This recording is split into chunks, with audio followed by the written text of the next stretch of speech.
Vous êtes bien sur Europe 1, il est 8h12, l'heure de la grande interview Europe 1 avec Pierre Jouvet. Bonjour. Bonjour. Député européen, secrétaire général du Parti socialiste, merci d'être avec nous en direct. Parlons de la mort de ce vidéaste en direct lundi.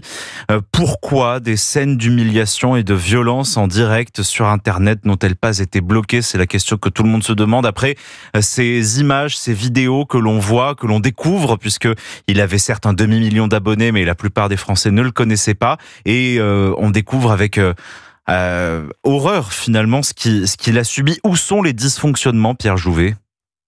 Les dysfonctionnements, ils sont dans les suivis de ces plateformes qui, en vérité, pour laisser faire du buzz, n'ont aucun contrôle.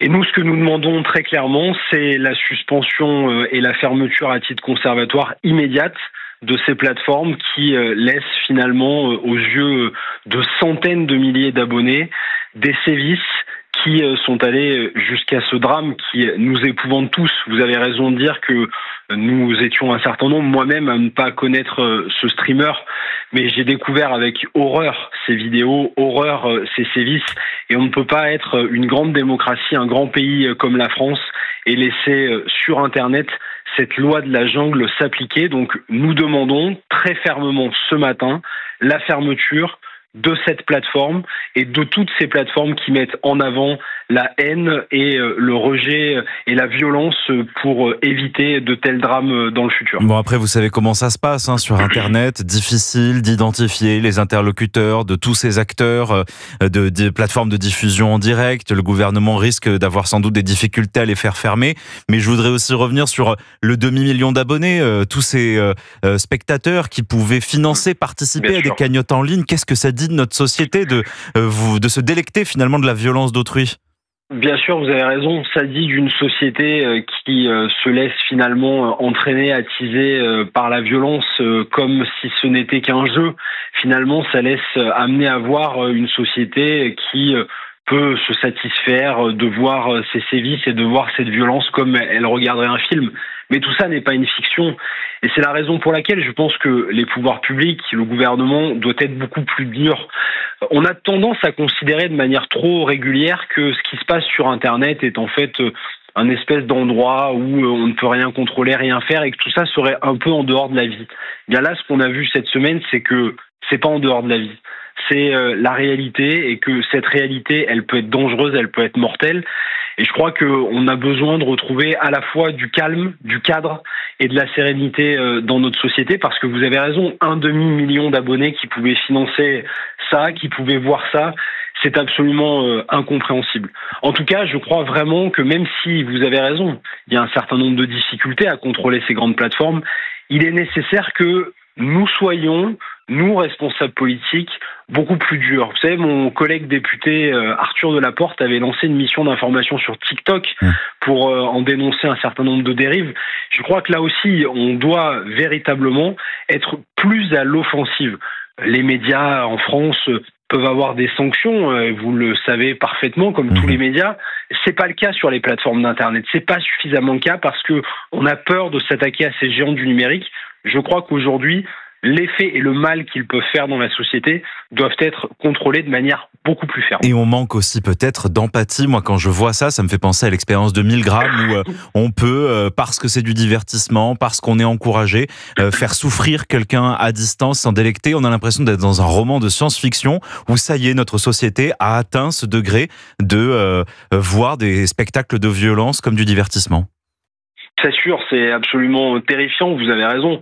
On ne peut pas se délecter, comme vous le dites, de ces spectacles qui sont, je le redis, tout ça n'est pas un fake, tout ça est la réalité. Et je crois que véritablement, on doit reprendre une forme de contrôle sur nous-mêmes et sur nos sociétés. Pierre Jouvet, vous êtes le secrétaire général du Parti socialiste. Vous avez lu sans doute l'interview d'Emmanuel Macron au Paris Match, le président de la République qui signe le projet de budget de François Bayrou, projet controversé. On sait que la France Insoumise, que le Rassemblement National ont dit tout le mal qu'ils pensaient de ce projet de budget. Il n'y a plus que vous, les socialistes, où on se demande si, vous allez encore tenter la voie de la négociation avec le Premier ministre. Est-ce que, pour vous aussi, c'est censure directe ou est-ce que vous vous laissez encore la porte ouverte ? Avec le budget tel qu'il a été proposé par François Bayrou au mois de juillet, je vais être très clair avec vous, c'est censure directe et immédiate. Rien n'est bon dans cette proposition de budget et rien n'est à retenir.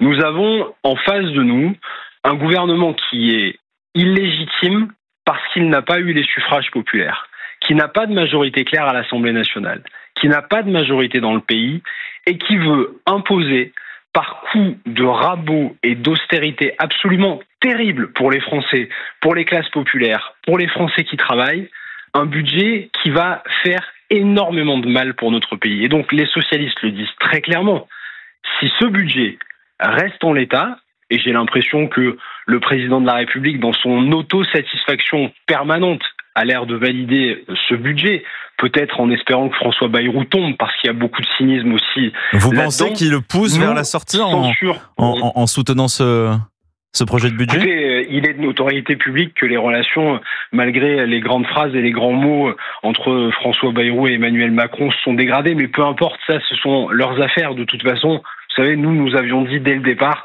que la nomination de François Bayrou n'était pas une bonne idée. Les socialistes ont été, à gauche, ceux qui ont fait le plus de pas quand François Bayrou a été nommé Premier ministre. Oui, nous sommes allés l'année dernière période presque négocier. De lune de miel avec François Bayrou. Là, vous êtes désormais la pierre angulaire qui peut ou non le faire tomber. Oui, mais parce que nous avons vu la méthode de François Bayrou. Nous sommes allés négocier et discuter l'année dernière pour essayer d'amener des victoires pour les Français.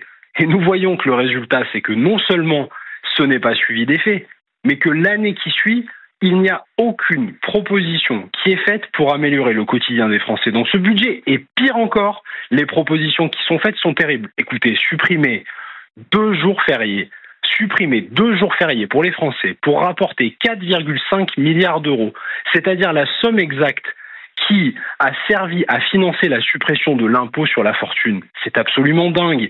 Allez dire aux Français que les franchises médicales vont doubler, qu'un certain nombre des médicaments dans leur quotidien, où ils ont des prescriptions médicales, ne seront plus remboursés.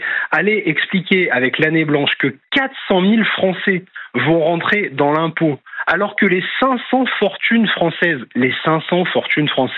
ont doublé leur patrimoine en 8 ans depuis qu'Emmanuel Macron est président de la République et qu'on ne leur demande rien. La France est en train de devenir un paradis fiscal pour milliardaires et on va faire payer tous les Français qui travaillent et qui se lèvent tous les matins pour aller bosser et faire tourner ce pays.